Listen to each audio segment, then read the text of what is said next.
Hello' friends, আসসালামু আলাইকুম। আজি মই বৰা চাউলৰ তিল পিঠাৰ ৰেচিপি এটা দিছোঁ, চাবচোন। বহুত বেছি ভালকৈ নাজানো, তথাপিতো বনাইছোঁ আৰু কেনেকুৱা হৈছে ক'ব। প্ৰথমতে 2 কেজি বৰা চাউল মই তিয়াই ল'লোঁ 2 ঘণ্টামান। তাৰপিছত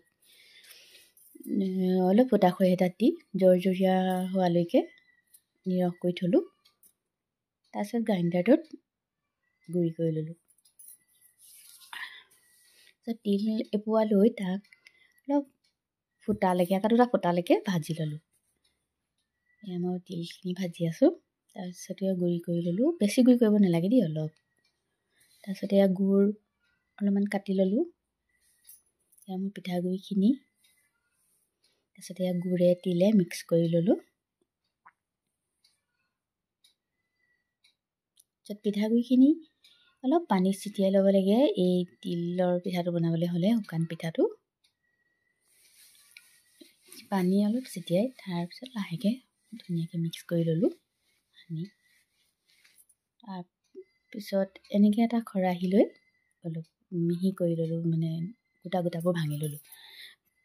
চাউল চলা চালি ল'লে বেছি ভাল হয় অৱশ্যে। মই কিন্তু এইটোকে ল'লোঁ আৰু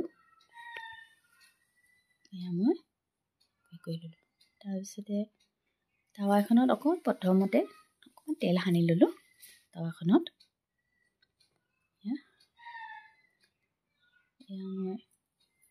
মই টাৱাত প্ৰথম পিঠাটোৰ কাৰণে পিঠাগুড়ি এচামুচ দিলোঁ।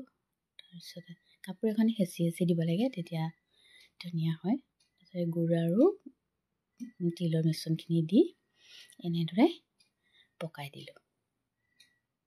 এনেকৈ ভাজি দিলোঁ। এয়া চাওক, তিলৰ পিঠা ধুনীয়া হৈ গ'ল। এনেকৈ আৰু পিঠাকেইটা মই বনালোঁ। কেনেকুৱা হৈছে চাবচোন। এনেকৈ বনালে স্বাস্থ্যৰ কাৰণেও বহুত ভাল।